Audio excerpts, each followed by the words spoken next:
প্রিয় বন্ধুরা, আসসালামু আলাইকুম। আমি পড়ছিলাম মাসুদ রানা সিরিজের আরও একটি গল্প। নাম বিদেশি বৈজ্ঞানিক। শুরু করছি প্রথম অংশ। ১। সকাল 10:30। একটু আগেই থেমেছে অসময়ের টিপ টিপ বৃষ্টি। একটানা উত্তরে হাওয়ায় বঙ্গোপসাগরের দিকে ফিরে চলেছে ধূসর মেঘের দল। ভেজা কুয়াশার চাদর মুড়ি দিয়ে জুবুথুবু হয়ে আছে শীতের আকাশ। মতিঝিল বাণিজ্য এলাকা, ঢাকা। বাংলাদেশ কাউন্টার ইন্টেলিজেন্সের হেডকোয়ার্টার। দেশের বিরুদ্ধে দুনিয়ার কোথাও কোনো ষড়যন্ত্র হলে সেটা নস্যাৎ করবার জন্য গড়া হয়েছে এই প্রতিষ্ঠান। সেই পাকিস্তানি আমলে আর্মি থেকে রিটায়ার করবার পরপরই প্রায় জোর করে এই সংস্থাটি পরিচালনার দায়িত্ব চাপিয়ে দেওয়া হয়েছিল তীক্ষ্ণধী মেজর জেনারেল রাহাত খানের উপর। আজও দেশ স্বাধীন হয়ে যাওয়ার পরও আছেন তিনি সেই একই পদে। নিজ তত্ত্বাবধানে মনের মতন করে গড়ে পিটে নিয়েছেন তিনি প্রতিরক্ষা বাহিনীর ৩ শাখার দুর্ধর্ষ কয়েকশো যুবককে। চোখ কান খোলা রেখে দেশ বিদেশে ছড়িয়ে রয়েছে প্রতিষ্ঠানের দক্ষ এজেন্টরা। দেশের স্বার্থ বিঘ্নিত হওয়ার সামান্যতম সম্ভাবনা দেখা দিলেই প্রাণের পরোয়া না করে ঝাঁপিয়ে পড়ে তারা সে ষড়যন্ত্র নস্যাৎ করতে। শুধু স্বদেশেই নয়, বিদেশেও শ্রদ্ধা সমীহ কেড়েছে অকুতোভয় এইসব বাঙালি ছেলে। Conference hall. কালো চামড়ার গদিমরা চেয়ারে বসে সামনে দাঁড়ানো তরুণের দিকে একদৃষ্টে চেয়ে আছেন মেজর জেনারেল অবসরপ্রাপ্ত রাহাত খান। মন দিয়ে শুনছেন বিসিআইয়ের প্রথম সারির কয়েকজন এজেন্টের প্রশ্নের জবাবে কি বলে তরুণ। চুরুট নেভে গেছে তার, সেদিকে খেয়াল নেই। বিশাল ঘরটাতে বিরাজ করছে পরীক্ষা হলের থমথমে চাপা উত্তেজনা। পাশাপাশি টেন্টে চেয়ারে বসে বিশ্ববিদ্যালয়ের ভাইবা ভোজির মতো করে ক্যাপ্টেন তারেক মাহমুদের পরীক্ষা নিচ্ছে সলিল সেন, সোহানা ও রূপা। ইন্টারভিউয়ের প্রায় শেষ পর্যায়ে চলে এসেছে ওরা। পর্যবেক্ষক হিসেবে উপস্থিত রয়েছে বিসিআইয়ের চিফ অ্যাডমিনিস্ট্রেটর সোহেল আহমেদ। দুর্দান্ত এজেন্ট ছিল সে একসময়। দুর্ঘটনায় একটা হাত কাটা পড়ায় এখন বিসিআইয়ে প্রশাসনের দায়িত্বে কাজ করছে। চিফের পাশেই একটা চেয়ারে বসে আছে সে চুপচাপ। আর্মি ও ন্যাশনাল ইন্টেলিজেন্স থেকে চৌখস 10 জন তরুণ অফিসারকে পাঠানো হয়েছিল 3 মাসব্যাপী বিসিআই ফিল্ড এজেন্টস ট্রেনিংয়ে অংশ নেবার জন্য। সবাই আসতে চায়। দেশপ্রেমে উদ্বুদ্ধ তরুণরা বাংলাদেশের জন্য প্রয়োজনে প্রাণ দিতে চায়। বিপজ্জনক সব মিশনে অংশ নিয়ে প্রমাণ করতে চায় নিজ নিজ সততা, সাহস ও যোগ্যতা। ট্রেনিং শেষে 10 জন তরুণ অফিসারের মধ্য থেকে সন্তোষজনক ফলাফল করতে পেরেছে মাত্র 2 জন।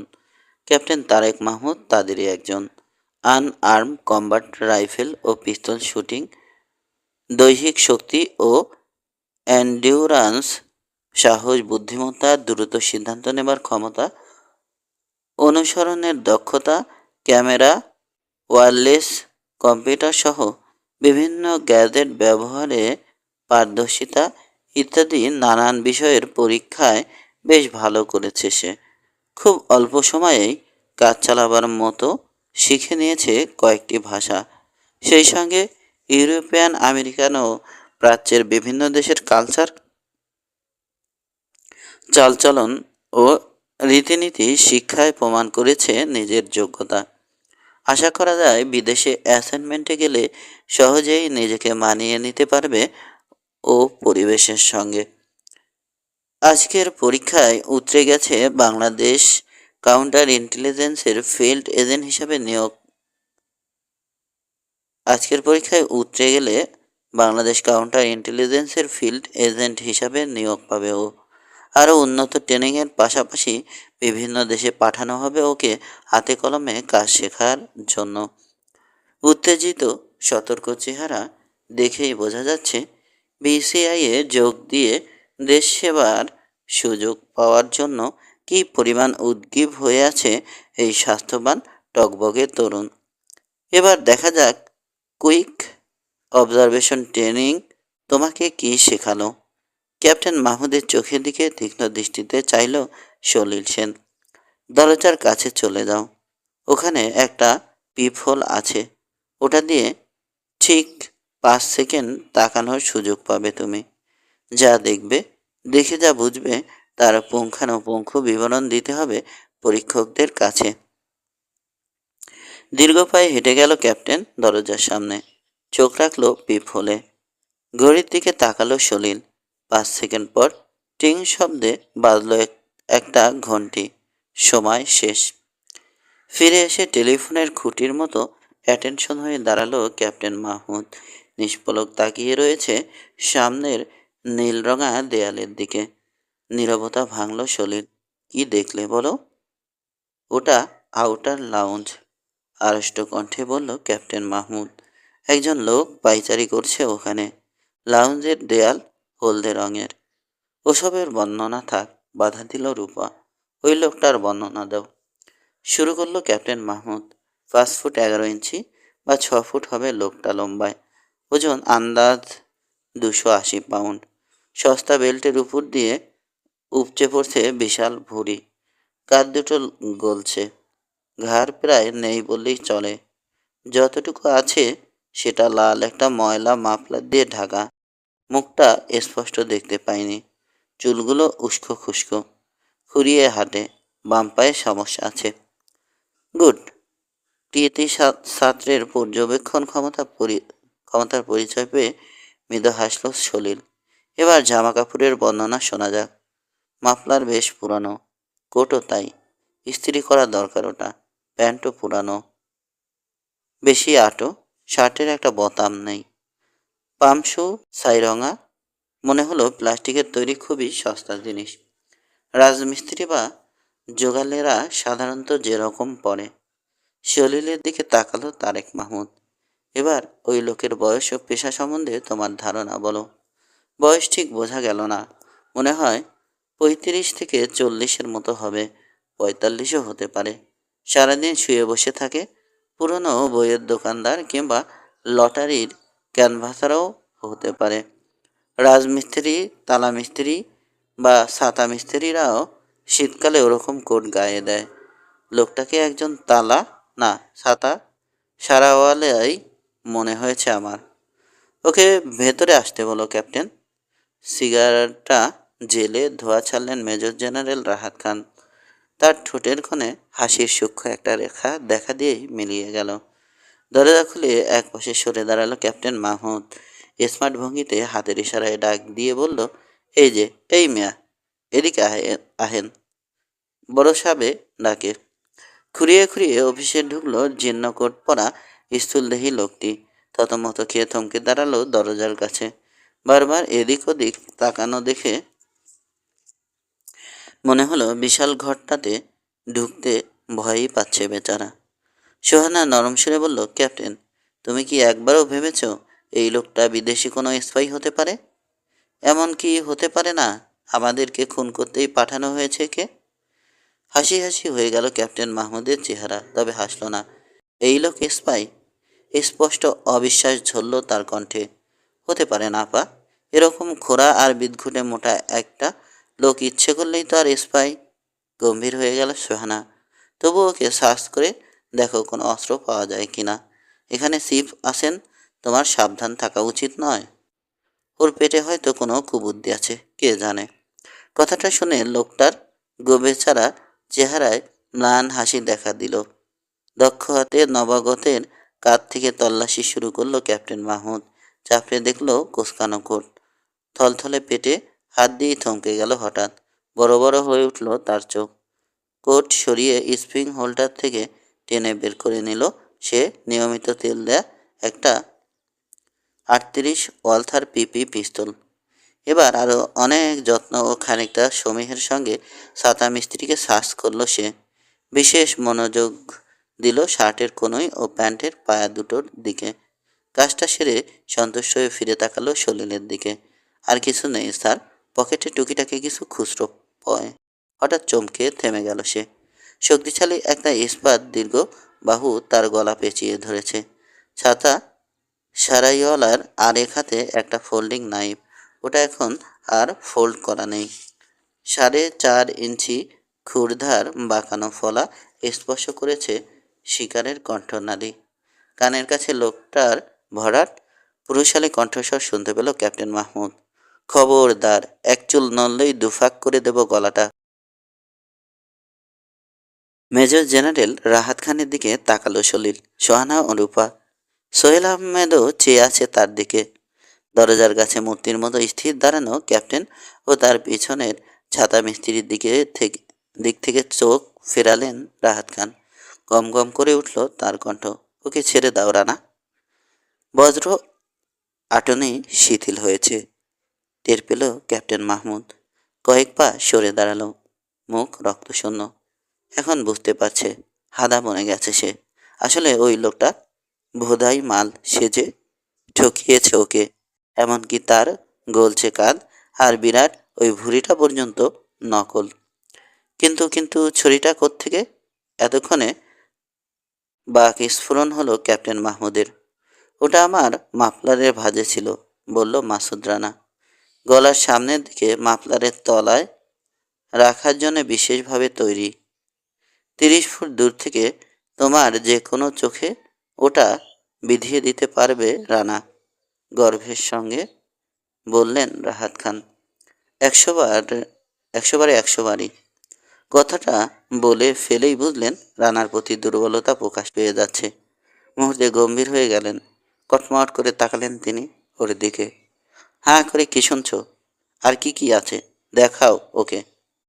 নির্দেশ পালন করতে ব্যস্ত হয়ে উঠল রানা। ওর মাফলারের তলা থেকে বের হলো সরু এক পোস্ত তার। ওটার দুপ্রান্তে দুটো রিং, শ্বাস আটকে মারার জন্যে। কিভাবে দেখবে? এই যে। লাফ দিয়ে সরে গেল মাহমুদ। 3 হাত তফাতে সজোরে মাথা নাড়ল। দেখবে না? কিভাবে এটা দিয়ে খুন করা যায় দেখেছে ও গডফাদার ছায়াছবিতে লুকা ব্রাসির খুনের দৃশ্যে। বাপরে বাপ! এবার নির্বিকার চেহারায় জানালো রানা।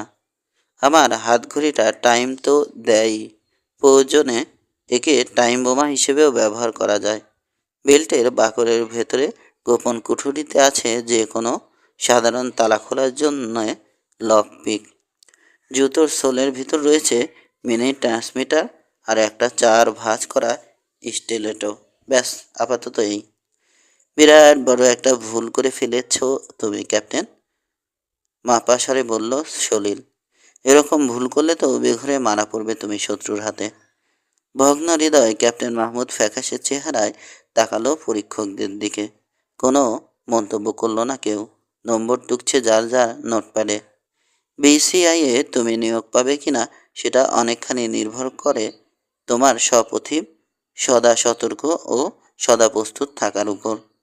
কিছুক্ষণ চুপ করে থেকে টাইপ করা কাগজে অন্যান্য পরীক্ষায় ক্যাপ্টেনের ফলাফল দেখলেন মেজর জেনারেল। আর সব বিষয়ে তো খারাপ করনি দেখছি। যাক, বাকিটুকু নির্ভর করবে পরীক্ষকদের নম্বরের উপর। সিগারেটটা আস্টেটে টিপে নেভালেন রাহাত খান।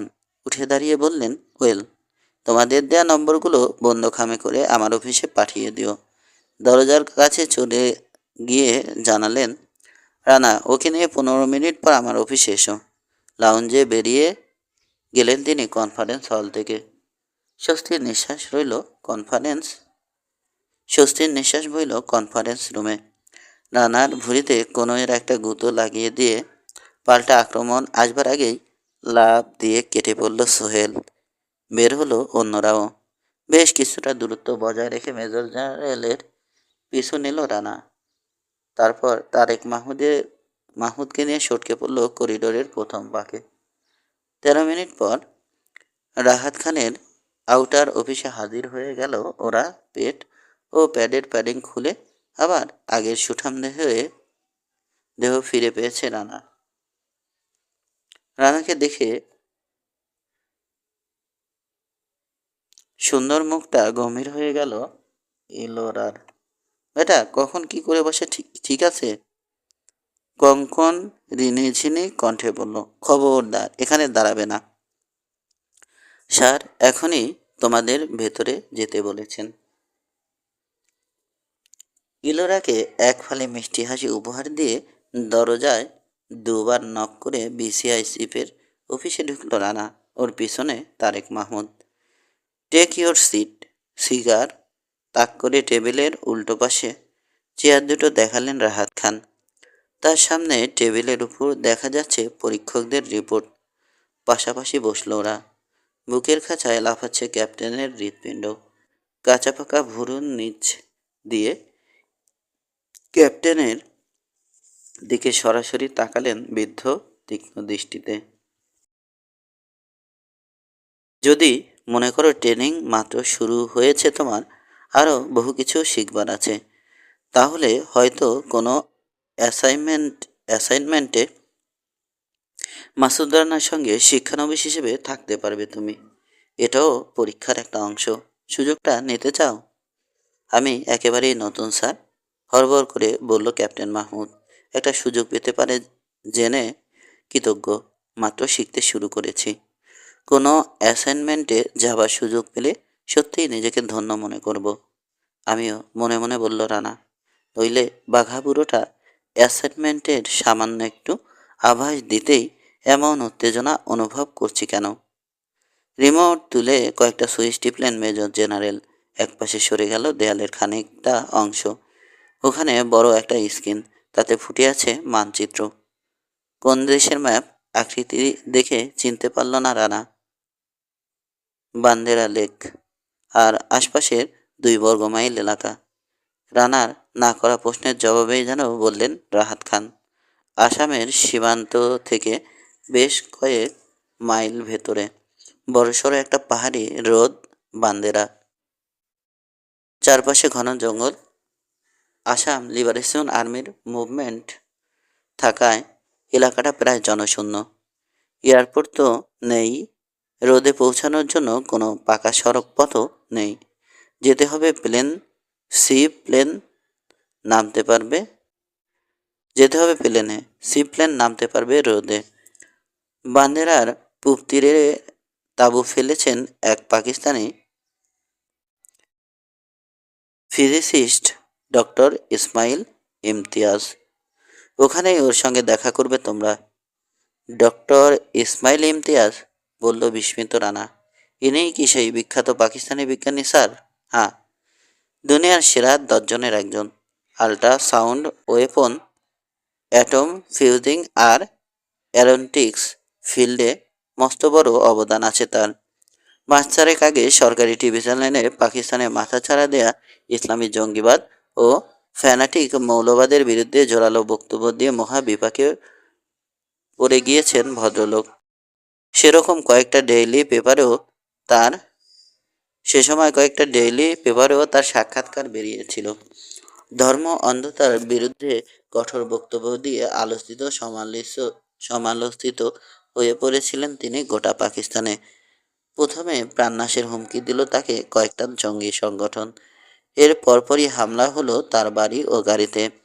এমনকি আত্মঘাতী বোমাসহ ধরা পড়ল 3 জন তার ল্যাবের আশপাশ থেকে। নানান ঝামেলায় ব্যস্ত ও দেশের বর্তমান সরকার তাকে প্রোটেকশন দিতে পারবে না বুঝে পালালেন তিনি পাকিস্তান থেকে। বিশ্বস্ত এক দেহরক্ষীকে সঙ্গে নিয়ে ঢুকে পড়লেন ভারতে। তারপর থেকে ভারতের বিভিন্ন ইন্টেলিজেন্সের চোখ ফাঁকি দিয়ে এখানে ওখানে পালিয়ে বেড়াচ্ছিলেন। কেন? মাহমুদের মুখ ফসকে বেরিয়ে গেল প্রশ্নটা। বুড়ো কুচকে ওকে দেখলেন বৃদ্ধ, তবে সহজভাবেই বলে চললেন, ওরা যতই আদর খাতির করুক কিছুতেই ভারতে থাকবেন না তিনি। বহুবার বিবৃতি দিয়েছেন। জঙ্গিবাদ, মৌলবাদ ও ধর্মীয় গোঁড়ামির কারণেই বর্তমান বিশ্বে মুসলমানদের এই করুণ অপাকীয় অবস্থা। চিন্তার স্বাধীনতায় বিশ্বাসী মুক্ত মনের মুসলিম তিনি। তাই মৌলবাদ, জঙ্গিবাদ নেই এমন কোনো মুসলিম দেশে বাস করতে চান। বাংলাদেশকেই আসলে তার প্রথম পছন্দ। পড়ে দেখো। একটা ফাইল এগিয়ে দিলেন রাহাত খান। ওটাকে ডক্টর ইসমাইল ইমতিয়াজের পক্ষে বিপক্ষে প্রকাশিত পাকিস্তানি বেশ কিছু দৈনিক পত্রিকার কাটিং রয়েছে। রানা ও তারেক মাহমুদ ওগুলো পড়ে মুখ তোলার পর রাহাত খান আবার শুরু করলেন। গত পরশু আমাদের স্পেশাল বিসিআই ফ্রিকোয়েন্সিতে যোগাযোগ করেছেন উনি। কিভাবে? তাজ্জব হয়ে গেল রানা। আমাদের ফ্রিকোয়েন্সি উনি কোথায় পেলেন স্যার? আমাদের লোকই দিয়েছে, ইসলামাবাদে। আরও গম্ভীর হয়ে গেল রাহাত খানের চেহারা। রানার চোখে প্রশ্ন দেখে জবাবটা নিজেই দিলেন, আমার অনুমতি নিয়েই। ডক্টর ইমতিয়াজের সঙ্গে যোগাযোগের পরদিনই আত্মতায়ীর ভয়ে গা ঢাকা দিতে বাধ্য হয় সে। তার পরের রাতে কোনো ট্রেস না রেখে উধাও হয়ে যান বিজ্ঞানী। হইচই পড়ে যায় পাকিস্তান সরকারের উপর মহলে। খবরটা লিক আউট হতে না দিয়ে গোপনে খুঁজতে শুরু করে তাকে পাকিস্তানি ইন্টেলিজেন্স, খুঁজতে শুরু করে ইন্ডিয়ান সিক্রেট সার্ভিসও। 1.5 মাস পর পরশুদিন যোগাযোগ করেছেন উনি তার গোপন আস্তানা থেকে। শুধু আমরাই জানি ওর লোকেশন। যা আভাস দিয়েছেন তার সারসংক্ষেপ হলো, নিজের যুগান্তকারী একটা আবিষ্কার তুলে দিতে চান তিনি বাংলাদেশের হাতে। তার বদলে চান এখানে নিরাপদ রাজনৈতিক আশ্রয়। জিনিসটা কি স্যার? সামনে ঝুঁকে আগ্রহের সঙ্গে জিজ্ঞেস করল ক্যাপ্টেন মাহমুদ। বিরক্ত হলেও সেটা প্রকাশ করলেন না মেজর জেনারেল। গম্ভীর চেহারায় বললেন, ওটার নাম দিয়েছেন তিনি সনিক মিরাকল। ওর বর্ণনা থেকে আন্দাজ করছি জিনিসটার আকৃতি সাধারণ কোনো হান্টিং রাইফেলের মতোই। সরু রেখায় আল্ট্রাসনিক বিম ছুড়ে দেয় ওটা, অনেকটা কন কনসেন্ট্রেট লেজার বিমের মতো। ভদ্রলোক জোর দিয়ে বলছেন, কোনো কিছুর দিকে লক্ষ্য করে ছুড়লে সেটার অ্যাটমিক স্ট্রাকচার এ চরম বিঘ্ন ঘটায় ওই শব্দ তরঙ্গ। ফলাফল বোমা যেমন করে ফাটে ঠিক তেমনি করে বিস্ফোরিত হয় টার্গেট। মাইন্ড ইট, অস্ত্রটার রেঞ্জ 5000 মিটার। বাপরে, শুনলে বিশ্বাস হতে চায় না, বিড়বিড় করে বলল ক্যাপ্টেন মাহমুদ। আমাদের বিজ্ঞানীরাও একই কথা বলছেন। সিগারেট ধরালেন রাহাত খান। তবে ওরকম কোনো অস্ত্র তৈরি করা একেবারে অসম্ভব বলেও মনে করছেন না তারা। রানার দিকে তাকালেন তিনি। তোমাকে দেখতে হবে সনিক মিরাকল অস্ত্র হিসেবে কতখানি কার্যকর। যদি সত্যি কাজের জিনিস হয় আর ওটার ধ্বংস ক্ষমতায় তুমি সন্তুষ্ট হও, তাহলে ওটার প্রোটোটাইপ আর নকশার বদলে ডক্টরকে রাজনৈতিক আশ্রয়ের আশ্বাস দেবে তুমি। উনি যদি অন্য কোনো শর্ত দেন, বিসিআইয়ের টপ সিক্রেট 10 ফ্রিকোয়েন্সির যে কোনো একটায় আমার সঙ্গে যোগাযোগ করবে পরবর্তী নির্দেশের জন্যে। জি স্যার। পাশ থেকে একটা ফাইল টেনে নিয়ে খুললেন রাহাত খান। ফাইলে চোখ নামিয়ে বললেন, আগামীকাল সকালে রওনা হচ্ছ তোমরা কুমিল্লা থেকে। ট্রাভেলিং অ্যারেঞ্জমেন্ট এর ডিটেলস জেনে নিও সোহেলের কাছ থেকে। এবার তোমরা এসো। রানার পাশে হেঁটে বের হলো তারেক মাহমুদ। পিছনে দরজাটা বন্ধ হয়ে যাবার পর লজ্জিত চেহারায় স্বীকার করল, একেবারে বোকা বানিয়ে দিয়েছিলেন মাসুদ ভাই। আরে ও কিছু না, বিসিআইতে এসে প্রথম প্রথম আমরাও কম বোকা বনিনি, সান্ত্বনা সুরে বলল রানা। চলো ক্যান্টিনে যাওয়া যাক, চা খাবো। জাদ্রেল বুড়োর ভয়ে গলা একেবারে শুকিয়ে কাঠ। ওর বলবার ভঙ্গি দেখে হেসে ফেলল ক্যাপ্টেন মাহমুদ। অনেক সহজ বোধ করছে ও রানার আন্তরিক ব্যবহারে। 2। 24 ঘন্টা পর সি প্লেনের পাইলট লেফটেন্যান্ট নেভি আলতাফ নাদভির পাশে ককপিটে বসে বিভিন্ন দোয়া দরুদ পরে বুকে ফু দিতে শুরু করলো ক্যাপ্টেন মাহমুদ। ভারত সীমান্ত কাছাকাছি আসতেই রেইডার ফাঁকি দেবার জন্য সি প্লেনটাকে একেবারে নিচে নামিয়ে এনেছে লেফটেন্যান্ট নাদভি। তারপর ঢুকে পড়েছেন ভারতীয় ভূখণ্ডে। উইন্ড স্ক্রিন দিয়ে তাকালে মনে হয় এই বুঝি সবুজ পাহাড়গুলো গুঁতো মারবে প্লেনের পেটে। দূরের পাহাড় সারি দ্রুত ধেয়ে আসছে ওদের বাধা দিতে। একটার পর একটা সবুজ দেয়াল টপকে দূরে ছুটে চলেছে খুদে বিমান। মাঝে মাঝে বাঁক নিয়ে ঢুকে পড়ছে দুই পাহাড়ের মাঝখানে। উড়ে চলেছে পাহাড়ের গা ঘেঁষে। বুকে আশঙ্কা জাগে, একটা দেয়াল হয়তো টপকাতে পারবে না শেষ পর্যন্ত। কিংবা এই বুঝি পাশ থেকে গুঁতো খাবে পাহাড়ের গায়ে। পিছনের সিটে বসে মাহমুদ ভাইকে নিশ্চিন্তে খবরের কাগজ পড়তে দেখে ঈর্ষা হলো। পিছনের সিটে বসে মাসুদ ভাইকে নিশ্চিন্তে খবরের কাগজ পড়তে দেখে ঈর্ষা হলো মাহমুদের। স্থির করলো যত কঠোর ট্রেনিংই নিতে হোক, ওরকম খাঁটি টাইটানিয়ামের মতো শক্ত চাই ওরও। আধ ঘন্টা পর উইন্ডশিল্ডে টোকা দিল লেফটেন্যান্ট নাদভি। ইঞ্জিনের গর্জনের উপর দিয়ে চেঁচিয়ে বলল, ওই দেখুন বান্দেরা লেক। আমরা যেখানে নামব সেখান থেকে রধেভু পয়েন্ট কয়েকশো গজের বেশি নয়। শান্ত রোদের নীল জলরাশির বুকে রাজহংসের মতো রাশিক ভঙ্গিতে নামল নেভির সি প্লেন। পূব তীরের 100 গজ দূরে ছোট্ট বিমানটাকে থামালো আলতাফ। বন্ধ করে দিল ইঞ্জিন। সিটে হেলান দিয়ে বলল, আর কাছে যেতে সাহস পাচ্ছি না স্যার। তীর ঘেঁষে অসংখ্য ডুবো পাথর রয়েছে। এবড়ো খেবড়ো উঁচু নিচু দাঁতের মতো চূড়াগুলো দূর থেকে ঘিরে রেখেছে সবুজ ঘাসে ছাওয়া অগভীর বাটির মতো জায়গাটাকে। পিরিচের বুকের মাঝখানে যেন বসে আছে গাঢ় নীল পানির শান্ত রোদ। রোদের তীরে পড়ে আছে বড় বড় পাথর।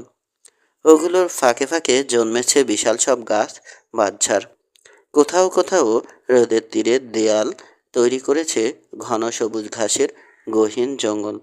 আলতাফ নাদভির কথা শেষ হতে না হতে ছোট একটা নৌকা এগিয়ে আসতে দেখল রানা।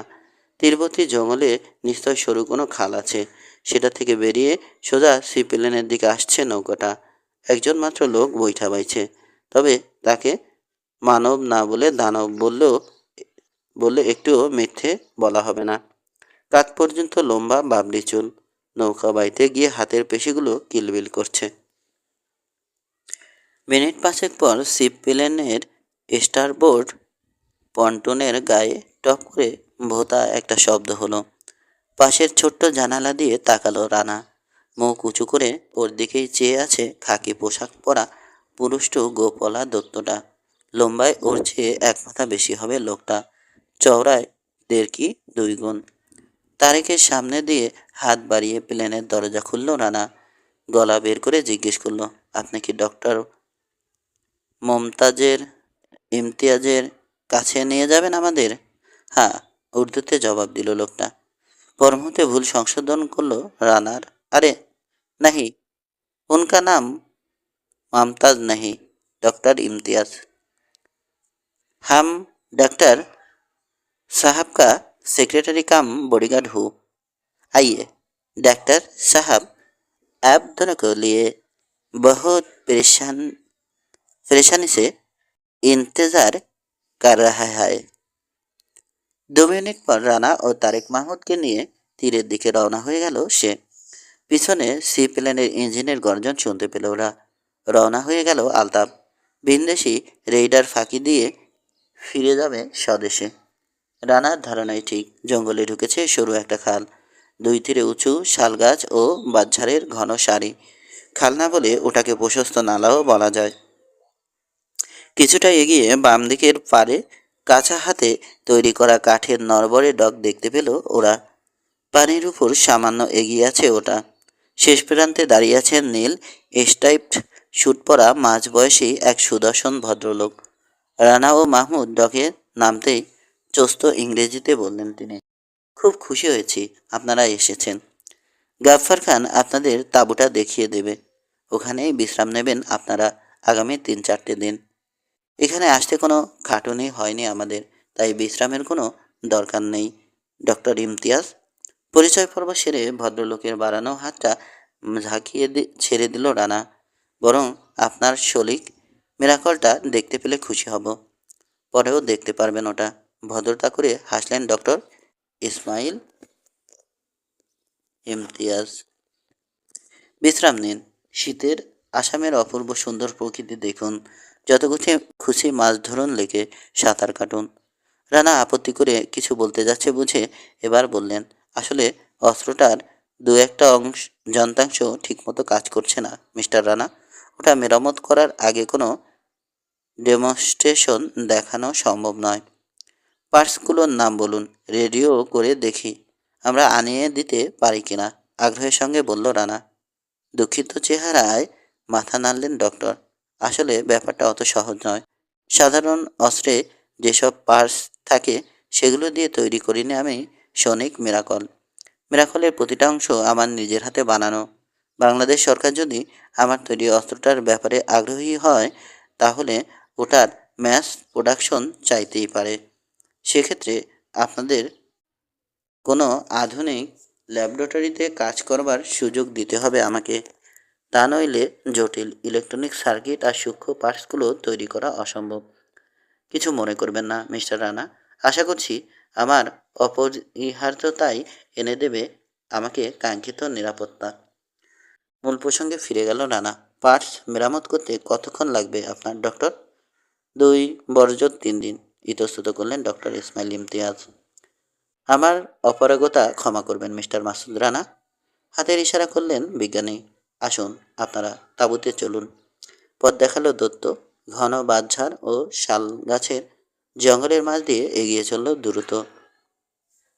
বাঁশ গাছগুলোতে ফুল আসেনি এখনো। রানা শুনেছে 50 বছর পর পর নাকি ফুল আসে ওগুলোতে। ওই সময় দেখা দেয় লক্ষ লক্ষ ইঁদুর। সমস্ত ফসল খেয়ে সাফ করে দেয় ওরা।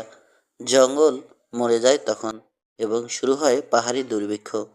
আগামী 1 বছরের মধ্যেই আসছে বাঁশ গাছে ফুল ধরবার সেই ভয়ঙ্কর সময়। মিজোরামের দিকে দুর্বিসহ দুর্ভিক্ষের প্রস্তুতি নিয়ে রেখেছে ভারত সরকার। রানা জানে বাংলাদেশ সরকার এ ব্যাপারে এখনও উদাসীন। আকাশ ছোঁয়া কয়েকটা তেঁতুল গাছের নিচে ফাঁকা জায়গায় তাঁবু দুটো দেখতে পেল ওরা মিনিট 20 হাঁটবার পর। কথায় কথায় বিজ্ঞানী জানালেন বড় তাঁবুটা ব্যবহার করছেন তিনি তার ল্যাবরেটরি ও কোয়ার্টার হিসেবে। ওদের কাছ থেকে বিদায় নিয়ে চৌকো আকৃতির আরবি তাঁবুটাতে ঢুকে পড়লেন তিনি। গাফফার খানের সঙ্গে ছোটটায় গিয়ে ঢুকল রানা ও মাহমুদ। মেঝের দুদিকে ফেলা দুটো তেরপোল দেখালো খান। বিস্ত্রী উচ্চারণে ইংরেজিতে বলল, আপনারা শোবেন ওখানে। পিঠ থেকে হ্যাবারস্যাক নামিয়ে বাম পাশের তেরপোলের উপর রাখল রানা। ঘুরে দাঁড়িয়ে জিজ্ঞেস করলো, আচ্ছা মিস্টার খান, এখানে আসবার আগে বা পরে ডক্টর ইমতিয়াজের কোনো রকম বিপদ হয়েছিল? সরাসরি রানার চোখে অন্তর্ভেদী খয়েরি চোখ দুটো রাখল দেহরক্ষী। কি বলতে চাইছেন বুঝলাম না জনাব মাসুদ রানা। বলতে চাইছি ডক্টর ইমতিয়াজ তো তার দেশের মানে পাকিস্তানের নামকরা একজন বিজ্ঞানী। দেশ ছেড়ে তার পালানোটা নিশ্চয় সহজভাবে নেয়নি পাকিস্তান সরকার। এমন কি হতে পারে তারা ডক্টর ইমতিয়াজের খোঁজে কাউকে বা কোনো দলকে পাঠিয়েছে? আত্মবিশ্বাসের সঙ্গে হাসল খান। হয়তো পাঠিয়েছে, আমি জানে না। তবে আপ इत्मीनान से रहिए, दुनियार कोई भी जाने ना हम लोग कहा है। তারপরে যদি কেউ টের পেয়ে যায়, कुछ नहीं होगा। हमार नजर बचा के कैम्प के नजदीक আসতে পারবে না কই দুশ্মন। দীর্ঘতার সঙ্গে বলল খান। সোল্ডার হোলস্টার থেকে একটা পাকিস্তানি 32 মিস্রি খান রিভলভার বের করে করল সে। রানা ও মাহমুদকে ইশারা করে তাঁবু থেকে বেরিয়ে বাইরে গিয়ে দাঁড়ালো। হাম হায় ডাক্তার সাবকা বডিগার্ড, তার জন্যে আমার জান কবুল। আসুন দেখি কেউ জান নিয়ে ওসফা যেতে পারবে না। দেখিয়ে উধার। 30 গজ দূরে একটা ঝড়ে ওপরানো গাছ দেখালো সে রিভলভারের নল দিয়ে। গাছের কাণ্ডটার ব্যাস 1 ফুটের বেশি হবে না। খেয়াল দিজিয়ে উধার এক ছোটা গিট্টু দেখা যায়। ওই উধার। গিটের উপর রানার দৃষ্টি স্থির হবার সঙ্গে সঙ্গে এক ঝটকায় রিভলভারটা তুলল খান। কবজির নিচে বাম হাতের ঠেকা দিয়ে 1 সেকেন্ডে তাক করেই গুলি করল পরপর দুবার। গুলির আওয়াজ মিলিয়ে যাবার পর অস্ত্রটা নামিয়ে নিয়ে আত্মবিশ্বাসের সঙ্গে বলল, 2টা গুলির একটাও যদি ওই গিট্টুর 1 ইঞ্চি জিয়াদা দূরে লাগে, আপনা কান কাটকে কুত্তাকে খিলাবা হামি। দারুণ শুটিং করেছেন তো, আন্তরিক প্রশংসা ঝরল তারেক মাহমুদের কণ্ঠে। একেবারে টার্গেটেই লেগেছে আপনার একটা গুলি। ঠিক বলল রানা, সত্যি দারুণ হাত আপনার। এবার আমি দেখি তো চেষ্টা করে। শোল্ডার হোলেস্টার থেকে বিসিআই ইস্যুদ ওয়ালথারটা বের করলো মাহমুদ। পাশ ফিরে পিস্তল তাক করলো কাণ্ডের ওই গিটের দিকে। তারপর হালকাভাবে স্পর্শ করলো হেয়ার টিগার। করাত শব্দে লাফিয়ে উঠল 38 ওয়ালথার পিপি। মনটা খারাপ হয়ে গেল বেচারার। গাছের গায়ে তৃতীয় গুলির চিহ্ন নেই কোথাও। সেফটি কাজ তুলে দিয়ে অস্ত্রটা হোলেস্টারে ঢুকিয়ে রেখে লজ্জিত ভঙ্গিতে মাথা নিচু করল মাহমুদ। রানা বলল, চলুন দেখা যাক কার গুলি কোথায় লাগলো। খানের গুলির তৈরি ফুটো আর ওই গিটটাকে 1 টাকার একটা কয়েন দিয়ে ঢেকে দেওয়া যাবে। একটা গুলি তো সরাসরি গিটের মাঝখানে লেগেছে। দ্বিতীয় গুলিটা লেগেছে প্রথম গুলির 1 ইঞ্চি দূরে। ওর দেখা কাহা হায়, यहाँ से दिखाई जा रहा, आप मिस किया। টিটকারি সুরে মাহমুদকে বলল গাফার। বঙ্গালী বাবু হাই তো, बंदूक पिस्तौल हम थे उठाना आप लोगों का काम नहीं। গাছের ওপাশে গিয়ে ওদিকটা একটু দেখুন, পরামর্শ দিল গম্ভীর রানা। কাহা হোগা দেখনে সে? গুফে তা দিয়ে তাচ্ছিল্যের সঙ্গে হাসল গাফার খান। আপ বাঙালি लोग टारगेट में गोली लगाने का लहिक लहिक ही नहीं है। बंगाली कभी हथियार पकड़ा শিখা। হেসে উঠে ক্যাপ্টেন মাহমুদকে দেখল সে আপদমস্তক। রানার মনে হলো সেটে এক চর মেরে ফাটিয়ে দেয় হামবাগ লোকটার বাম কান। বলতে ইচ্ছে হলো, তাহলে মুক্তিযুদ্ধের সময় মুকুতের ভয়ে ইঁদুরের মতো গর্তে লুকিয়েছিলি কেন তোরা? ইন্ডিয়ান আর্মির কাছে আত্মসমর্পণ করেছিলি কাদের ভয়ে? কিন্তু মেজাজটা সামলে নিল। মাথা গরম করে মারামারিতে জড়িয়ে পড়তে এখানে পাঠানো হয়নি ওকে।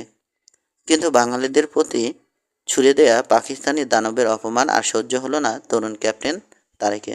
রানা ঠেকাবার আগেই, বেত্তামিজ বেল্লিক, বেটা বদমাশের সাও বলে হুঙ্কার ছেড়ে ঝাঁপিয়ে পড়ল সে 6.75 ফুটি গাফফারের উপর। প্রতিপক্ষকে ক্ষণিকের জন্যে অপ্রস্তুত অবস্থায় পেয়ে 2 হাতে ধূপধাপ 4-5টা ঘুষি বসিয়ে দিল তার বুকে আর চোয়ালে। ঘুষির ধাক্কায় কয়েক পা পিছিয়ে থমকে দাঁড়ালো গাফফার। তারপর ভালুকের মতো দীর্ঘ 2 হাতের মুঠো পাকালো পাল্টা ঘুষি ছুটতে। প্রতিপক্ষ প্রস্তুতি নিচ্ছে দেখে তার দিকে স্বইচ্ছায় এগোল তরুণ ক্যাপ্টেন। 1.5 গুণ আকারের শত্রুর মুখোমুখি হতে ভয় পাচ্ছে না বিন্দুমাত্র। মাহমুদকে থামাতে গিয়েও থামালো না রানা। দেখাই যাক না এই দৈত্যের বিরুদ্ধে আনআর্ম কম্বাট কতটা কাজে লাগাতে পারে মাহমুদ। ভালুকের মতো হেলে দুলে 2 ফুটের মধ্যে পৌঁছে গেল গাফফার খান। তারপর ডান হাত ঘুরিয়ে কাঁধের জোরে ঘুষি মারল মাহমুদের চোয়াল লক্ষ্য করে। বসে পড়ে ঘুষিটা এড়িয়ে গেল মাহমুদ। 2টো আপারকাট মেরে বিস্মিত খানকে একটু পিছাতে বাধ্য করে কাঁধ দিয়ে গুঁতো বসিয়ে দিল তার পেটে। ওর মনে হলো পাথরের দেয়ালে বাড়ি খেয়েছে কাঁধ। উঠে দাঁড়িয়ে লাফ দিয়ে শত্রুর লম্বা হাতের আওতার বাইরে সরে যেতে চেষ্টা করলো। তারই ফাঁকে পাশ থেকে আবার ঘুষি মারল খানের পাঁজর লক্ষ্য করে। মাহমুদের হাতের মুঠিটা এবার খপ করে ধরে ফেলল গাফফার খান তার বিশাল থাবায়। তারপর সন্তুষ্টির গর্জন ছেড়ে মোচড় দিল জোরে। তীব্র ব্যথায় বাঁকা হয়ে গেল মাহমুদ। মাটিতে হাঁটু গেড়ে বসে পড়তে বাধ্য হলো। বা হাত তুলে শত্রুর করে আঙুল ধরতে গিয়ে বুঝলো আনআর্ম কম্বাটে গাফফার খানও কম দক্ষ নয়। পাশ থেকে এখনই ওর ঘাড়ের উপরে নেমে আসবে লোকটার হাতের তালুর শক্ত কিনারা। প্রচণ্ড আঘাতটা ঠিকমতো লাগলে জ্ঞান হারাবেও। কাঁধে ব্যথা বাড়বে বুঝো। ঝটকা মেরে ডান হাতটা ছুটিয়ে নিতে চেষ্টা করলো মাহমুদ, পারল না। তারপরেই দেখতে পেল ভুজবাজির মতো খানের হাতে চলে এসেছে একটা ক্ষুরধার ছোরা। কারাতের কোপ নয়, ওর ঘাড় বরাবর নেমে আসছে গাফফার খানের হাতে ধরা ছোরাটা। হাসছে লোকটা, গলার গম্ভীর থেকে ঘরঘর আওয়াজ বের হচ্ছে, বীভৎস দেখাচ্ছে চেহারা।